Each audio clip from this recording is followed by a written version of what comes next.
মইনাহঁত, আজি তোমালোকক বহু দিনৰ মূৰত মই এটা সাধু ক'বলৈ আহিছোঁ দেই। তোমালোকে শুনিবা।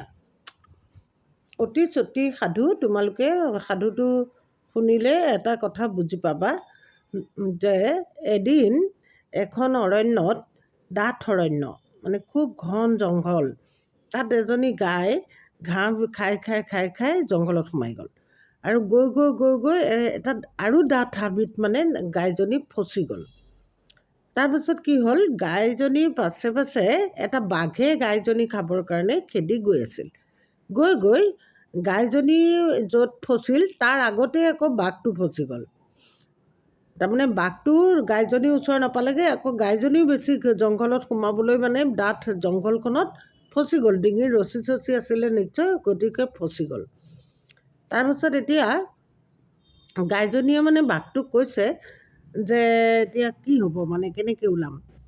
তেতিয়া গাইজনীয়ে বাঘটোক কৈছে, মই বাচিম কিন্তু তুমি বাচিব নোৱাৰিবা।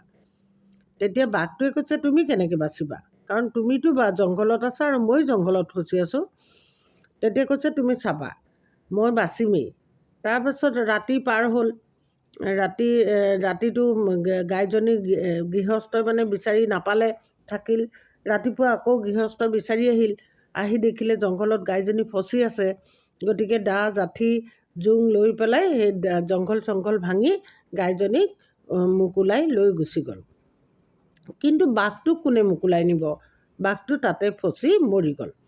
এতিয়া এই সৰু সাধুটোৰ পৰা তোমালোকে কি বুজিছা, যে এটা কথা যে মোক মানে গাইজনীয়ে কৈছিলে বাঘটোক যে মোক চম্ভালিবলৈ মানুহ আছে, কিন্তু তোমাক চম্ভালিবলৈ কোনো নাই। এতিয়া এই সাধুটোৱে তোমালোকক এই কথাটোৱে বুজাইছে যে এই যে তোমালোকক শিক্ষকসকল বা মা দেউতাই চম্ভালি আছে, অৰ্থাৎ তোমালোকে মনে বিচৰা কামটোকে কৰিবলৈ এৰি দিয়া নাই। কিবা এটা এইটো নকৰিবা, সেইটো নকৰিবা, এইটো কৰিলে ভাল হ'ব, সেইটো কৰিলে ভাল হ'ব, এনেকৈ যে তোমালোকক সদায় পৰামৰ্শ দি আছে, তোমালোকক শুদ্ধ পথ এটালৈ আনিবলৈ চেষ্টা কৰি আছে, সময়ে দুচাত দিছেও, এইবিলাক হৈছে তোমালোকক চম্ভালি ৰখা অভিভাৱক।